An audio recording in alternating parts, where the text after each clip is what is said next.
Mas fazer o quê? Isso não quer dizer, você viveu muito tempo em Londres, você está vivendo ainda? A BBC, por exemplo. A BBC produz coisas de altíssima qualidade. Lixo. Claro. Qual é a sua política? É uma extensão do serviço secreto inglês, que é parte dessa grande indústria. Agora, ninguém pode dizer que a BBC não produz materiais de altíssima qualidade com os quais se legitima. Então, o Jazeera também. Inclusive, o seu modelo é a BBC. Não é necessariamente a CNN. É claro que a CNN surge com a guerra Iraque, espetacularizando ela, não a primeira, mas a segunda, de 2003, né?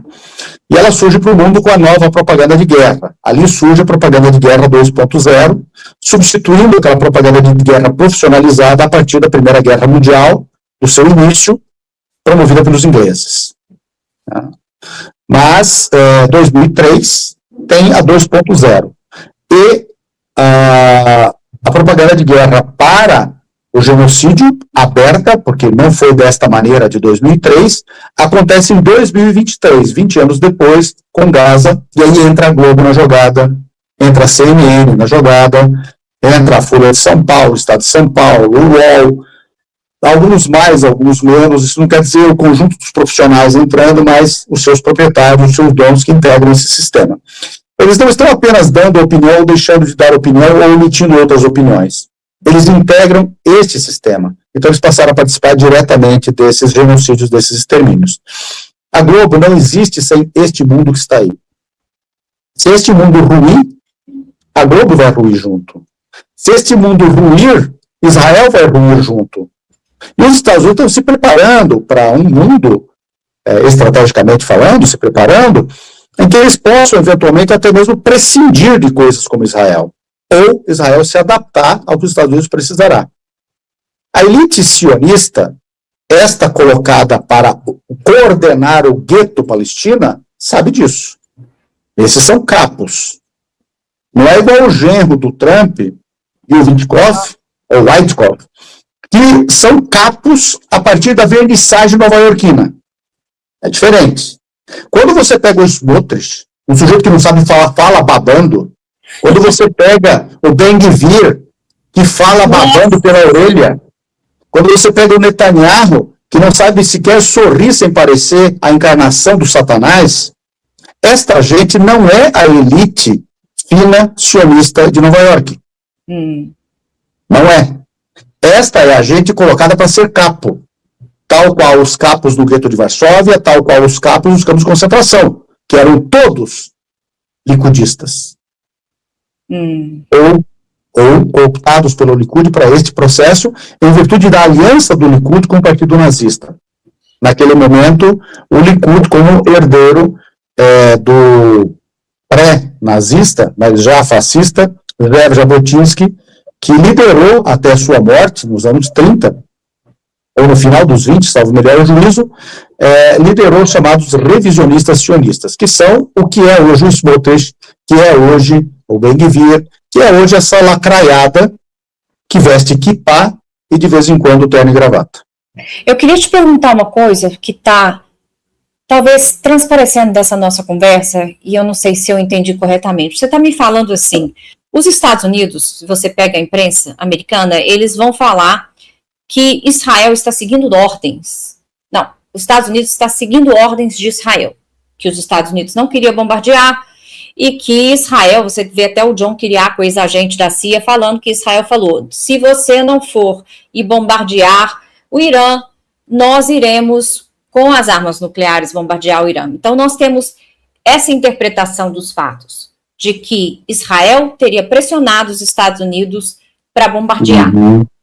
E você está me falando de que Israel já está não é o mais eficiente peão ali dentro do Oriente Médio.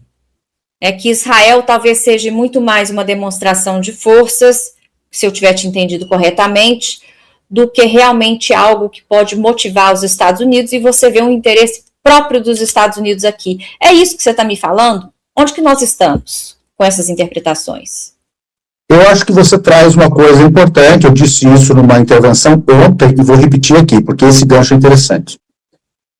Quando os Estados Unidos intervieram no ano passado, Israel estava levando uma surra, mas uma surra, aquele baile de interior, que você olha para a mulher errado e apanha o baile inteiro. É isso que estava acontecendo com Israel. Aquele baile de interior mesmo, do distrito do município tal. Tá. E se chover, você não consegue sair mais porque atola. Então Israel estava levando essa surra. Se os Estados Unidos não intervêm, vamos admitir essa hipótese. O que Israel faria? Utilizaria armas nucleares. Israel não tem alternativa no Oriente Médio hoje. Israel hoje perderia uma guerra convencional de ter que sair a nado no Mediterrâneo para a Turquia. Perderia de ter que sair a nado pelo Nilo, sei lá, tentando atravessar ali o canal de Suez a nado para o Egito, numa guerra convencional. Então, os Estados Unidos é que garantem isso. Quem é que está com os porta-aviões lá? Os Estados Unidos. Os sistemas de defesa aérea, todo mundo sabe disso, são estadunidenses. O sistema antimísseis tem 5 camadas, uma apenas delas está dentro. E o sistema TED, quem coordena ele e quem opera ele, inclusive em 2023, em outubro ainda de 2023, chega para Israel instrutores e técnicos estadunidenses que operam o sistema antiaéreo.